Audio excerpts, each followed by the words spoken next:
오늘 하나님이 우리들에게 주시는 말씀 열왕기상 17장 17절에서 24절입니다. 구약 545쪽에 있습니다.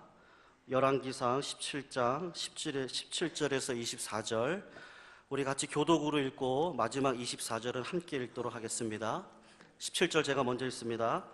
이 일 후에 그 집 주모되는 여인의 아들이 병들어 증세가 심히 위중하다가 숨이 끊어진지라.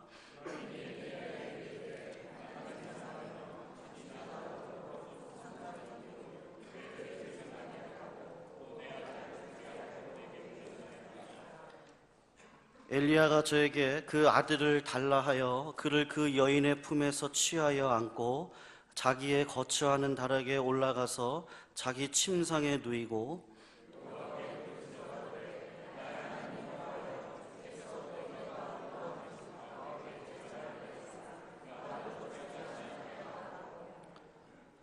그 아이 위에 몸을 3번 펴서 엎드리고 여호와께 부르짖어 가로되 나의 하나님 여호와여, 원컨대 이 아이의 혼으로 그 몸에 돌아오게 하옵소서 하니,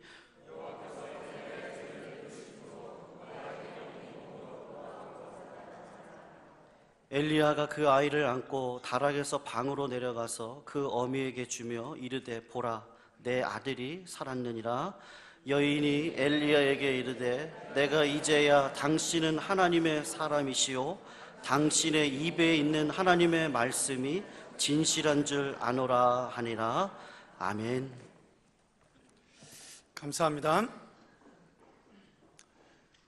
대학교 3학년 때 우리 같은 과 친구들과 함께 지리산으로 수학여행을 간 적이 있습니다.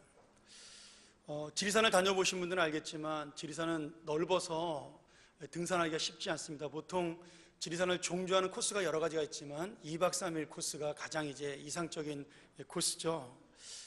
제가 그때 생각을 하면서 설교 준비하면서 제가 인터넷으로 하도 가본 지가 오래됐으니까 지리산이 요새 등산 코스가 어떻게 바뀌었나 봤더니 여전히 제가 대학 때 했던 그 코스랑 똑같은 길로 사람들이 가장 많이 이용을 하더라고요.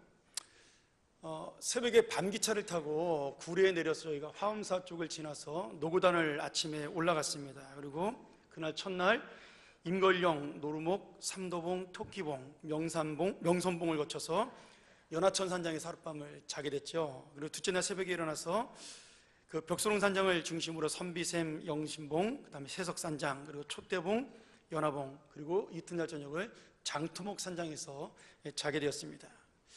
그리고 셋째 날은 마지막 그 일출을 보기 위해서 그 장토목 산장에서 일어나 제석봉을 통해 천왕봉으로 새벽 4시 반에 올라가게 되었죠. 그렇게 올라가서 천왕봉을 마지막으로 지리산 종주를 끝내고 내려오게 되었습니다. 첫날 그 노고단 골짜기를 힘겹게 오르면 이거 등산 괜히 왔다 싶을 정도로 굉장히 힘이 됩니다. 열심히 등산 잘하는 분들한테는 아무것도 아니지만 등산을 생전 안 하던 사람이 그 노고단을 올라가는 것은 쉬운 일은 아니죠. 조금 평지가 나오는 것처럼 또 보이다가 금방 또 고갯길이 나오는 그런 길입니다. 지금은 자동차로 꼭대기까지 올라가니까 등산하는 사람들이 예전보다 많지는 않지만 저 대학 때만 하더라도 그 가을에 그 10월 달에 노고단을 올라가게 되면 굉장히 많은 사람들이 함께 등산을 하고는 했습니다.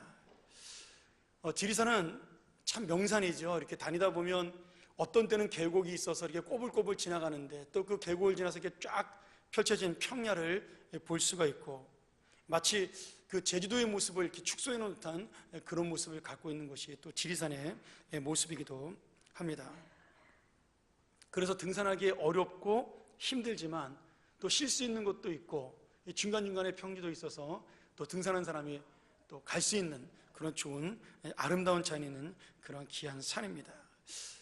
기회 되시면 우리 지역에 되시는 분들 한 번쯤 이렇게 지리산을 2박 3일 아니면 안 되면 하루라도 올라가는 것도 좋다고 생각이 됩니다. 그 지리산 등산의 마지막 절정은 새벽에 천왕봉에 올라가서 일출을 보는 것으로 끝이 납니다.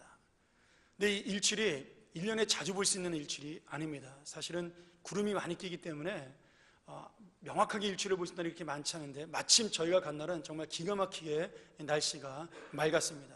그래서 저희가 깜깜한 새벽 4시쯤에 그 일출을 보기에 올라갔는데 올라가서 한 20분쯤 기다리니까 정말 해가 떠오르는 그 장관을 볼 수가 있었죠.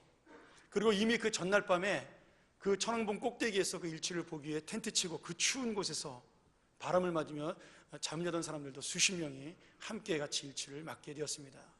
해가 쭉 떠오르면서 꼭대기에 다다르자 누가 시킨 게 아니었지만 우리 모두 한꺼번에 같이 동해물과 백두산이 애국가를 제창하기 시작했고, 정말 가슴에 벅찬 감동을 느끼면서 우리 대한민국이 이렇게 아름다운 곳이구나, 그것을 마음에 담으면서 산을 내려올 수가 있었습니다.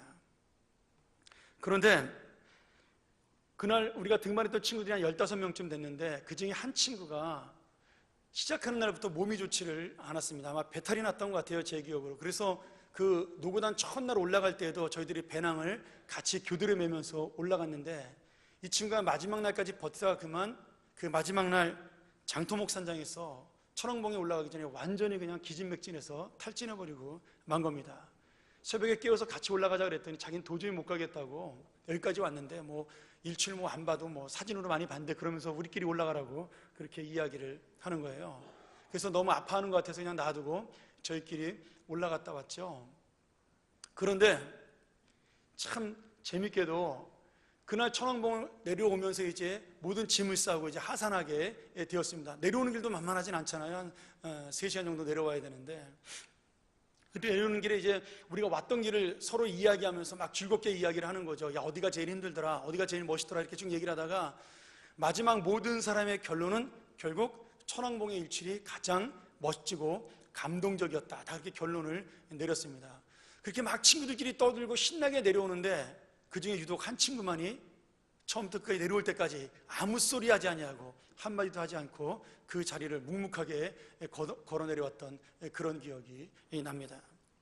물론 지금 그 친구는 미국 보스턴에서 아주 목회를 잘하고 있는 좋은 형제죠.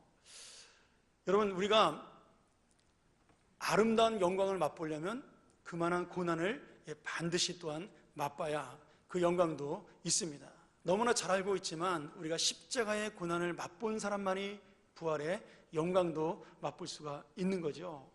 죽음의 고통과 절망을 겪은 사람만이 다시 살아나는 부활의 기쁨을 경험할 수가 있는 겁니다. 저는 뭐 등산을 자주 다니지 못했지만 젊었을 때는 그래도 등산을 조금 다녔습니다. 뭐 저희 장로님들은 정말 등산을 좋아하시는 분들이 많이 있는데 그 등산을 가다 보면 가끔가다 그 생각이 들어요. 등산이 마치 인생과도 같다라는 생각이 듭니다. 올라가면 힘들잖아요. 누가 돈을 주는 것도 아닌데 왜 그렇게 힘들게 거기로 올라가야 될까요? 근데 올라가야 됩니다. 우리 살아가는 인생처럼 살아가야 되는 거죠. 근데 어느 순간에 올라가다 보면 다리가 아프고 힘이 듭니다. 주저앉고 싶을 때가 많죠. 그래서 중간에 쉬게 되면 일어나기가 싫습니다. 등산하다 오래 쉬면 그래서 안 되는 거잖아요. 그런데 오래 쉬다가도 저 산꼭대기의 그 아름다운 모습을 보면 저기는 꼭 올라가고 싶은 마음이 우리 마음속에 드는 겁니다.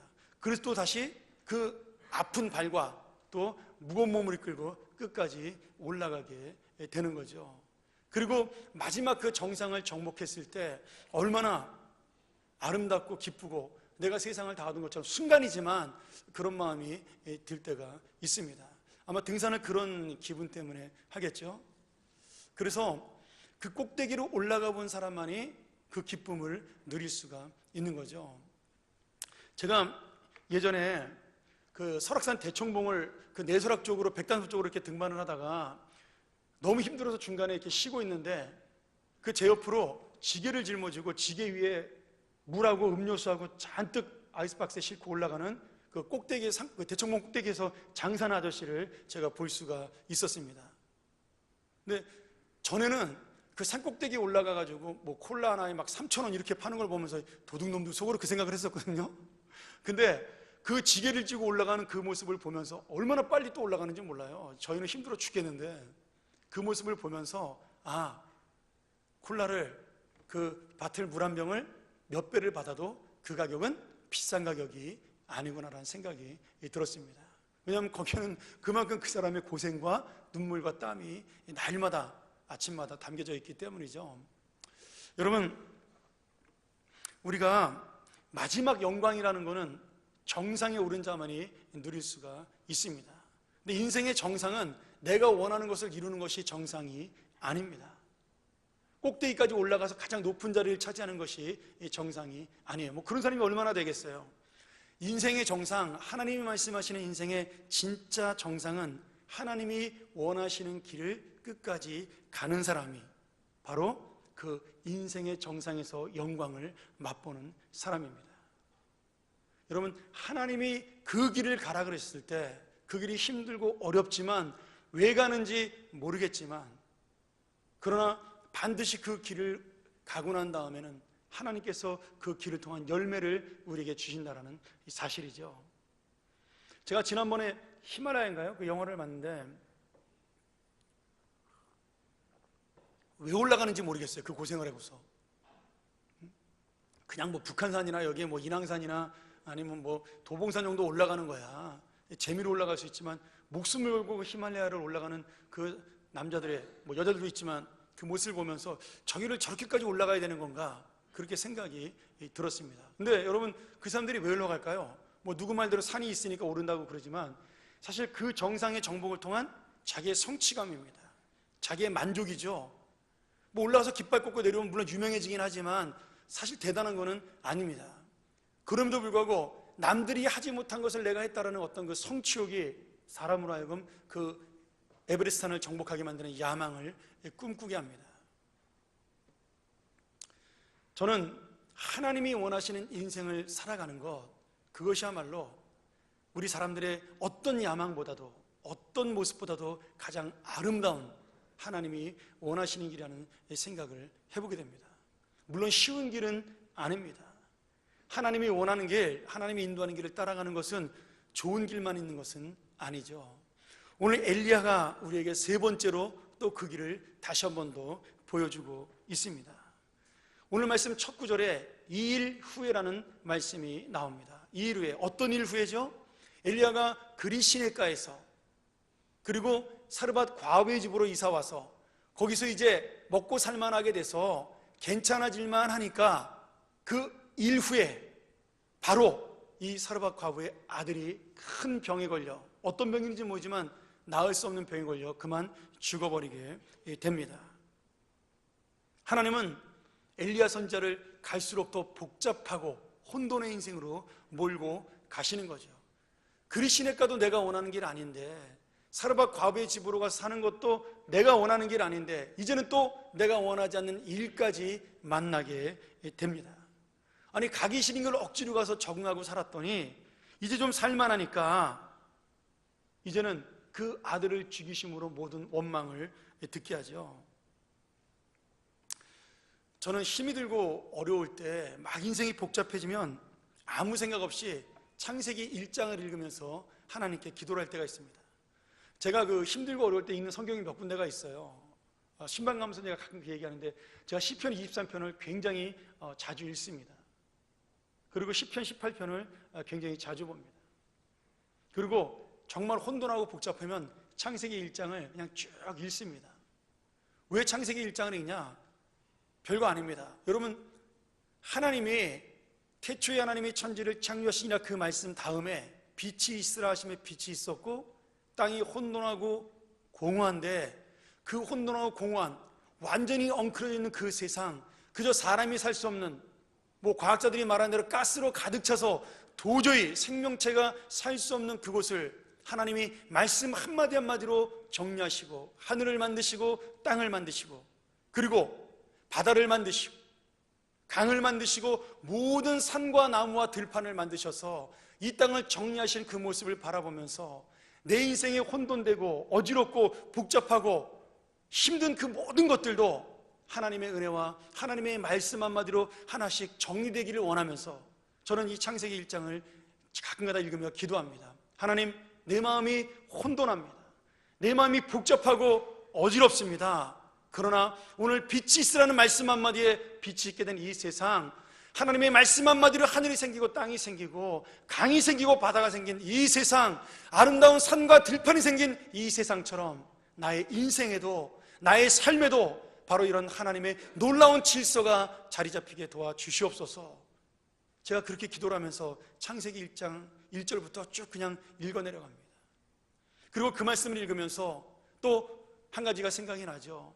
예수님께서 제자들과 함께 배를 타고 갈릴리 호수를 건너실 때 큰 폭풍이 일어나 배가 나무 조각처럼 막 흔들리는 상황에 제자들이 죽게 되었다라고 외쳤을 때 예수님께서 깨어난 그 한마디, 바다야 잠잠하라는 그 한마디, 파도야 잠잠하라는 그 한마디가 그 죽을 것 같았던 제자들의 모든 마음과 그 인생과 그 모든 상황들을 정리하시고 한순간에 잠잠케 만드시는 역사를 만날 수가 있습니다.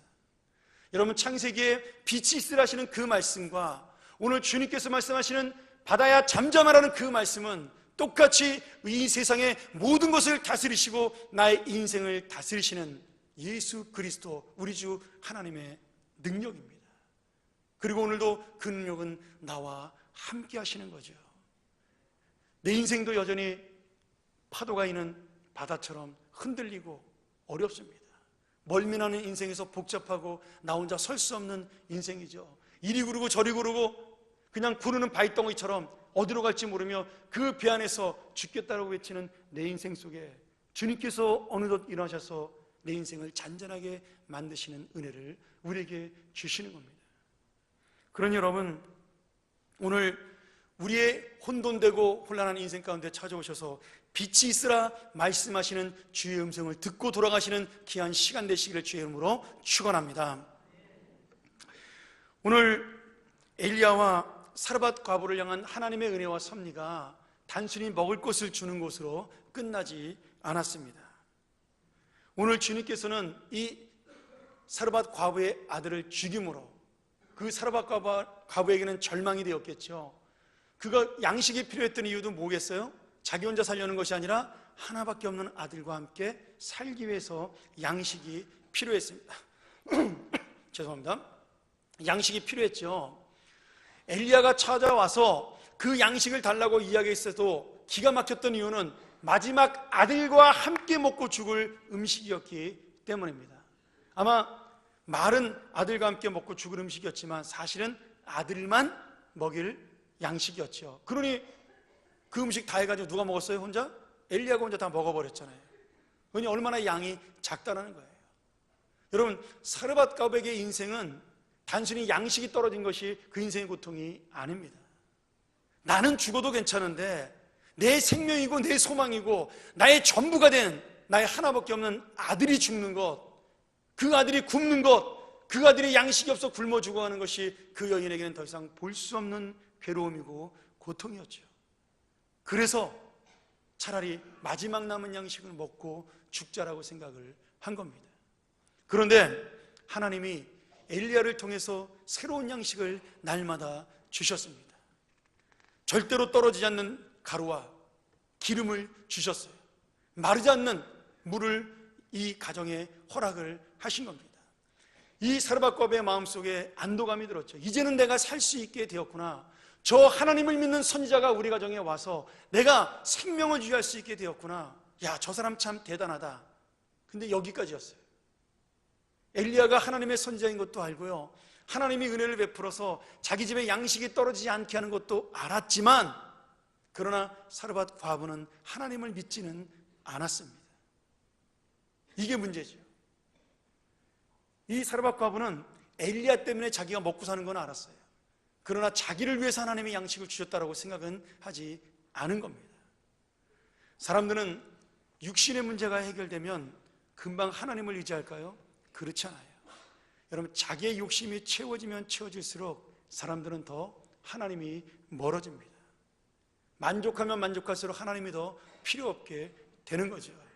지금 이 과부에게는 더 이상 하나님은 필요한 것이 아니라 누구만 필요해요? 날마다 양식을 끊어지지 않게 하는 눈에 보이는 엘리야만 중요했습니다. 그래서 이 사르밧 과부가 아들이 죽은 다음에 누구를 원망해요? 엘리야의 그 멱살을 붙잡았는지 바짓가랑이를 붙잡았는지 모르겠지만 이렇게 호소를 하죠. 여인이 엘리야에게 이르되, 우리 18절에, 하나님의 사람이여, 당신이 나로 더불어 무슨 상관이 있길래 내 죄를 생각나게 하고 또 내 아들을 죽게 하려고 내게 오셨나이까. 아들이 죽었는데 왜 자기의 죄가 생각이 나요? 당연하죠. 내가 무슨 죄를 지어서 혹시 우리 아들이 잘못된 것은 아닌가? 우리 마음속에 다 그 생각이 있습니다. 뭔가 일이 잘못되면 내가 무슨 잘못을 한 건가 아닌가? 내가 뭔 죄를 진 게 아닌가? 그런 생각을 하는 것이 사람의 마음이죠. 더구나 가장 사랑하는 아들이 죽었으니까 차라리 나를 데려가지 왜 죄 없는 내 아들은 죽이는가? 그 마음이 가득했을 것입니다. 그래서 왜 내 죄를 생각나게 하고 왜 내 마음을 괴롭게 하고 내 아들을 죽게 하십니까? 왜 오셨습니까? 차라리 오지나 마시지. 그랬으면 그냥 한 끼 먹고 우리가 죽으면 이 고통도 없는 건데 왜 소망을 줬다가 도로 뺏어가시느냐, 이 말씀이죠. 차라리 소망이 없는 것이 날 뻔했는데, 그럼 이게 참 인간의 연약함이에요. 여러분, 그동안 살았잖아요. 산 것만으로도 감사해야 되잖아요. 하루 먹고 죽을 양식으로 끝난 것이 아니라 지금까지 살아온 것이 감사해야 되는데 오히려 지금까지 살아온 것이 더 큰 불평이 되었어요. 2배의 불평이, 2배의 원망이 되었습니다. 진작 죽었더라면 내가 이런 꼴은 보지 않는 건데, 그때는 같이 죽었으니까, 함께 죽으니까 내가 이 고통 속에 없는 건데, 하나님께서 아니 당신이 우리 집에 와서 나를 왜 이렇게 괴롭게 하십니까? 엘리야는 자다가 벼락을 맞은 거죠. 자기가 죽인 것도 아닌데 마치 자기가 죽인 것처럼 원망을 듣게 되었습니다. 엘리야는 또 하나님을 생각하니까 기가 막히는 거죠. 아니, 별 이상한 일을 만나다가 이제는 진짜 회개한 일도 내가 만난다. 아니, 내가 무슨 죄가 있길래 하나님께서는 이 여자의 집으로 인도하게 만들고 말이지. 또 이제는 사람 죽었는데 왜 내가 또 이렇게 원망을 들어야 되나? 난 도대체 내 인생은 뭐야? 아마 엘리야의 마음속에도 그 생각이 들었을 겁니다. 도대체 하나님은 왜 나를 이렇게 만드시는 건가? 어디까지 나를 어렵게 만드시고 힘들게 만드셔야 직성이 풀리시나? 여러분, 엘리야 마음속에도 그 생각이 들지 않았을까요? 그러나 여러분, 오늘 엘리야가 그 원망을 듣고 그 아들을 붙잡고 자기의 다락방으로 올라가 그 아들의 몸 위에 자기 몸을 얹으며 함께 기도하며 그 아들을 살려내고, 그 살려낸 아들, 그 아들의 그 모습을 보고 그 아들을 아는 어미의 고백을 듣고 나서야 엘리야는 크게 하나님의 뜻을 깨닫게 됩니다. 여러분, 어려운 일을 만나면요, 힘든 일을 만나면 하나님이 생각나지 않습니다. 하나님이 생각나지 왜 생각나지 않아요? 여러분, 덜 어려운 일을 만나면 하나님이 생각이 나요. 조금 어려운 일을 만나면 하나님이 생각이 납니다. 근데 진짜 죽을 일을 만나면요, 아무 생각도 나지 않습니다. 그냥 철퍼덕 주저앉습니다. 그리고 한참 지난 다음에야 하나님도 생각나고 도와줄 사람도 생각나고 그런 거죠. 아마 과부가 그랬을 거예요. 이 사르밧 과부가. 그런데 엘리야가 말없이 자기의 원망을 다 듣고 그 아들을 데리고 자기의 방으로 들어가 기도한 다음에 그 아들을 살려서 다시 자기 앞에 데리고 왔을 때 이 과부의 가슴 속에 놀라운 믿음이 일어나기 시작을 했습니다. 엘리야도 깨닫지 못했던, 엘리야도 생각지 못했던 놀라운 고백이 그 과부의 입에서 흘러나온 거죠. 마지막 우리가 읽었던 24절에 뭐라고 고백합니까? 내가 이제야 당신은 하나님의 사람이시여 당신의 입에 있는 여호와의 말씀이 진실한 줄 압니다. 여호와의 말씀이 진실한 줄 압니다. 그 전까지는 그냥 엘리야가 하는 말인 줄 알았어요. 여러분, 엘리야가 기도하는 모습을 같은 집에 살면서 얼마나 많이 봤겠어요? 그렇죠? 엘리야가 하나님에 대해서 얼마나 많은 말을 했겠어요? 아마 엘리야가 선지자니까 또 율법책도 많이 봤을 거 아니에요? 그 모든 것들이 이 과부에게는 남의 일이었습니다. 그저 저 사람이 믿는 하나님의 일이었어요. 자기는 그냥 방 하나 빌려주고 저 사람 먹여 살림으로 나도 같이 산다. 그것이 바로 이 과부의 마음이었습니다. 그런데 죽었던 아들, 자기의 희망이었던 아들, 자기의 마지막 위로였던 그 아들이 죽었다 다시 살아난 그 모습을 바라보면서 하나님이 누구신가를 이제는 직접 자기가 깨닫게 된 것입니다. 여러분, 욥이 그런 고백을 하잖아요. 내가 전에는 귀로 듣기만 하였더니 이제는 내가 눈으로 주를 배웠나이다. 전에는 남의 하나님이었어요. 알긴 알았죠. 근데 이제 주군아들이 살아온 그 모습을 보고 그 과부의 입에서 여호와의 말씀이 나에게 임하는 그 말씀이 이제는 진짜 하나님의 말씀이요 나에게 임하는 말씀이라는 고백이 흘러나온 겁니다. 여러분, 근데 이 과부가 하나님을 깨닫고 놀란 은혜를 받은 것으로 역사가 끝나지 않습니다. 성경은 마치 그렇게 끝나는 것처럼 보이죠? 근데 아니에요. 이 고백을 듣고 엘리야의 가슴에 천둥이 울리기 시작을 했어요. 엘리야가 온몸이 감전된 것처럼 충격을 받았습니다. 자기가 전혀 생각하지 못했던 이방 여인, 하나님의 은혜가 임하지 않을 것이라고 했던 이 시돈 땅, 우상의 골짜기와 심판의 도시라고 생각했던 그 멸망의 땅에서 오늘 놀라운 하나님의 역사가 일어나고 하나님의 그 말씀을 고백하는 놀라운 여인의 그 입술의 고백을 들으면서 엘리야의 가슴에 충격이 온 거예요. 자기는 한 번도 그 사람이 주님을 믿을 것이라고 생각하지 않았습니다. 그냥 자기는 잠시 왔다 갈 사람이라고 생각을 한 거죠. 근데 지금 이방 여인의 입에서 하나님이 어떤 분인가를 고백하는 그 모습을 바라보면서 엘리야가 자기의 불신앙을 깨닫게 된 것입니다. 엘리야가 선지자였어요. 이스라엘 백성에게, 북이스라엘 백성에게 하나님의 말씀을 전하는 사람이었습니다. 그런데 자기의 예언을 듣고도 변하지 않는 아방을 보면서, 이스라엘 백성을 보면서 그 마음에 실망과 낙심과 좌절이 왔어요. 지금은 이 사르밧과베의 집에서 하루하루 지내면서 하나님께 의지하며 기적 같은 삶을 연명하고 있지만 그것으로 그만이었습니다.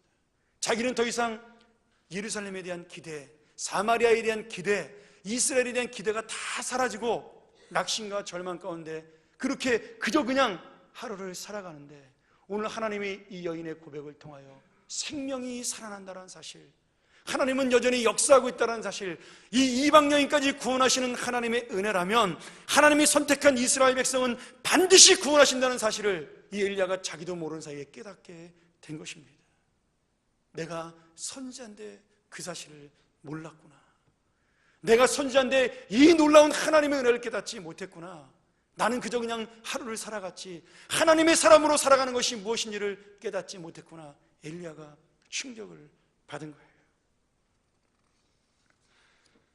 오늘 여러분, 과부의 영혼이 살아났어요. 과부의 영혼만 살아난 것이 아니라 그 과부의 영혼을 살린 엘리야의 영혼까지 살아났습니다. 여러분, 이게 복음입니다. 할렐루야. 여러분, 복음은요, 내가 전하는 순간 그 사람만 살아나지 않아요. 내 영혼도 살아나는 겁니다. 여러분, 전도가 왜 중요한 줄 아세요? 전도하면요, 전도당하는 그 사람만 이 교회에 와서 영혼이 살아나는 게 아니에요. 전도한 내 영혼도 살아나고 나도 하나님의 역사심을 깨닫고 하나님의 살아계심을 내 안에 간직할 수 있기 때문입니다. 그런 여러분, 전도하는 사람들은 큰 복을 받은 사람들입니다. 우리 교회도 전도 폭발팀이 있죠. 저는 이 놀라운 은혜를 전도 폭발팀이 함께 가져갔으면 좋겠어요. 이 역사를 함께 의지하고 가기를 소원합니다. 여러분, 그냥 우리가 하나님의 일을 하는 것이 아닙니다. 그 하나님의 역사가 일어나는 순간에 그 역사를 보고 내 영혼도 함께 살아나는 겁니다. 저는 우리 교회가 그런 교회가 되기를 소망합니다. 과부의 집에 얹혀 살면서 하루하루를 보내며 맥 빠지게 살던 엘리야, 하나님의 징계와 심판을 받고도 변하지 않는 그 이스라엘을 바라보면서 낙심하고 있던 엘리야가 하나님의 새로운 소망을 얻고 일어난 것처럼, 오늘 여러분, 우리 교회가 바로 이러한 새로운 소망을 가지고 하나하나의 생명을 살리면서 이 교회조차도 놀라운 소망을 가지고 하나님의 나라를 향하여 달려가는 그런 교회가 되기를 소원합니다. 여러분, 우리 인생은 더 이상 죽은 인생이 아니에요. 하나님을 알면서도 엘리야처럼 그저 그냥 하루하루를 살아가는 그런 인생이 아닙니다. 우리가 하나님은 고백하죠. 하나님은 찬송하죠. 기도는 하죠. 말씀은 보죠.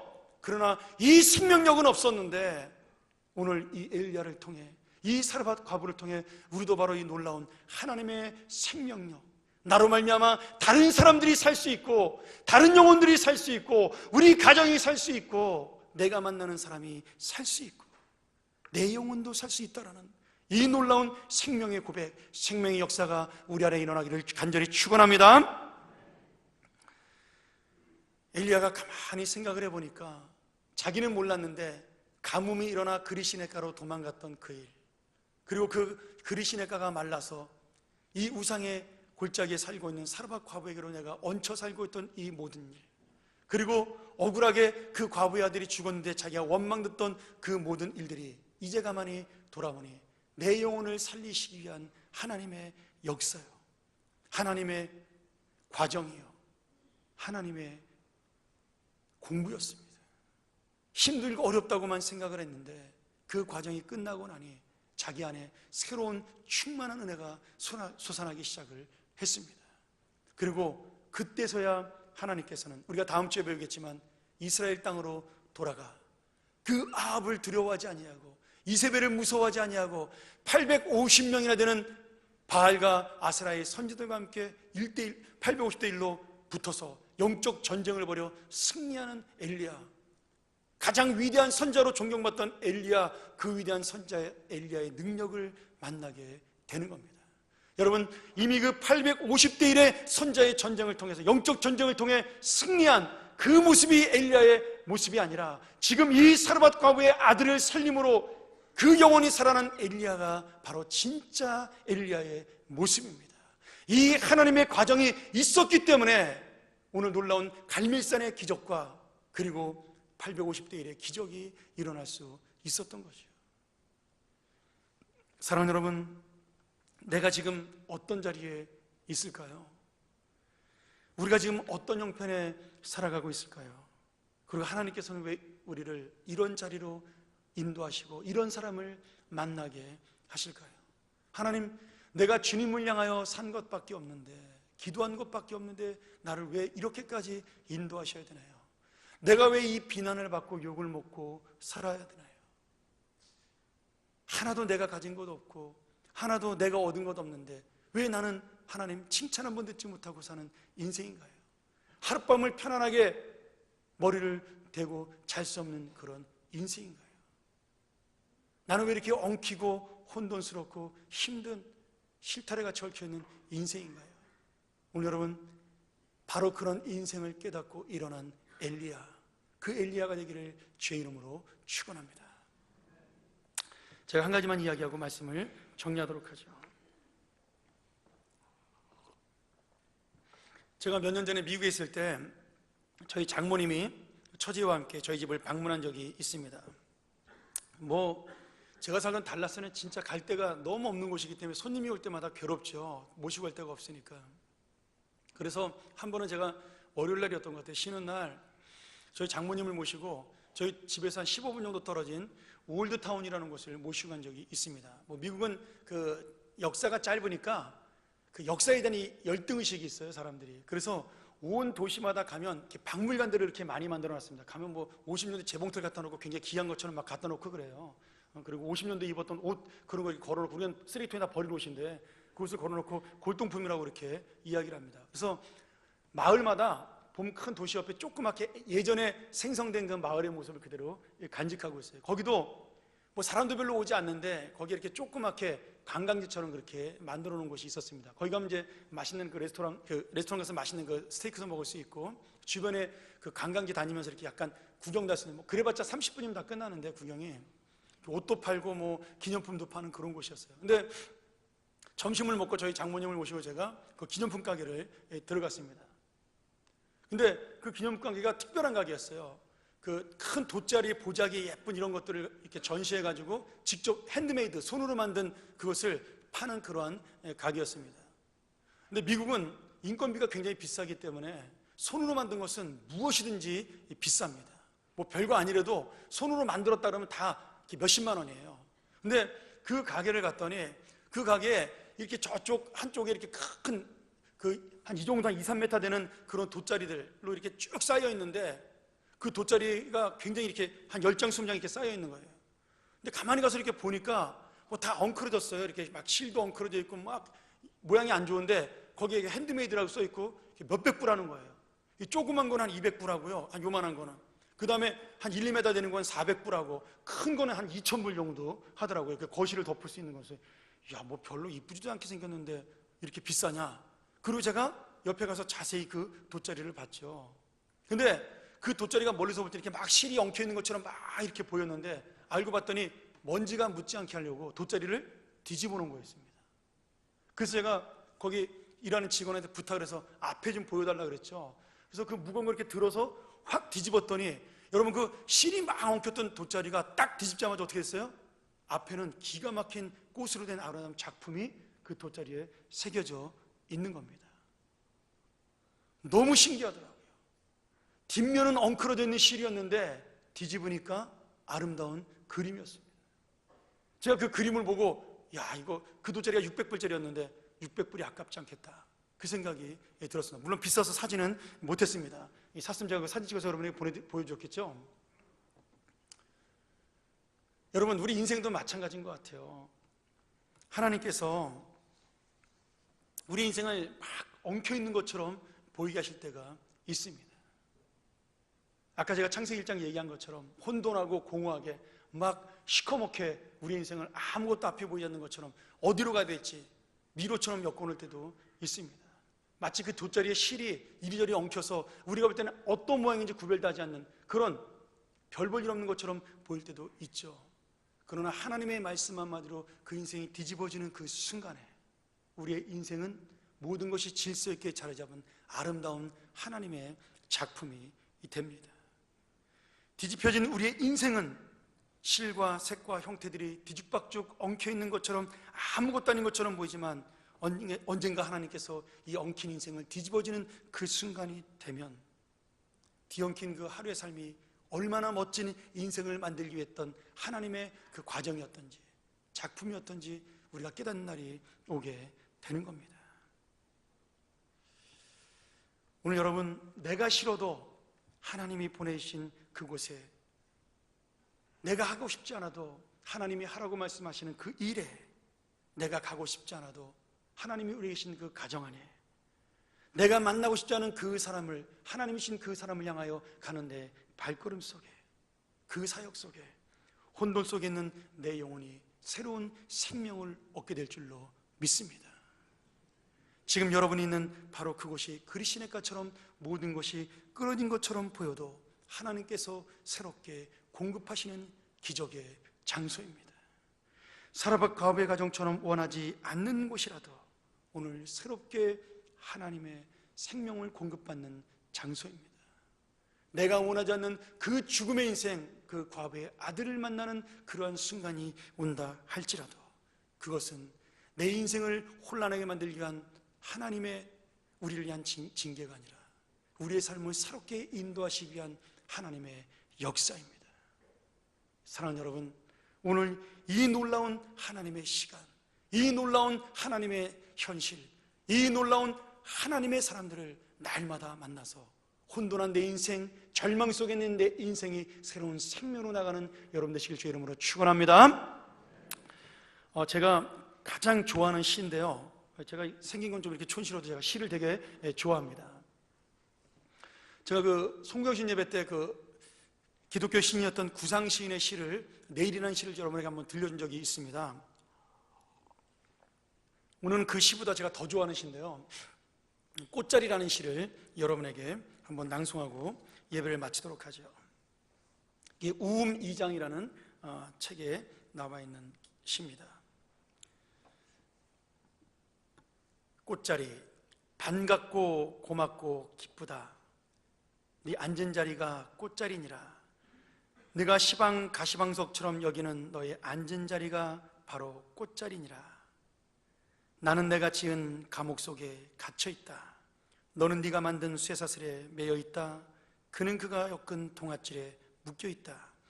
우리가 저마다 스스로의 굴레에서 벗어났을 때 그제서 세상이 바로 보이고 삶의 보람과 기쁨도 맛본다. 앉은 자리가 꽃자리니라.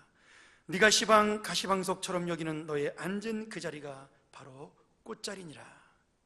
여러분, 오늘 우리가 나의 고통 속에, 내 염려 속에 감옥과 같은 곳에 세살 같은 곳에 매여 있고 묶여 있다 할지라도 오늘 우리 하나님의 희망이 임하는 사람, 하나님의 은혜가 임하는 사람, 하나님의 역사가 임하는 사람은 언젠가 그 쇠사슬의 굴레에서 벗어나 그 자리가 가시방석이 아닌 꽃자리요 금자리요 하나님의 놀라운 소망의 위로자리가 될 줄로 믿습니다. 우리 같이 한번 기도하시죠.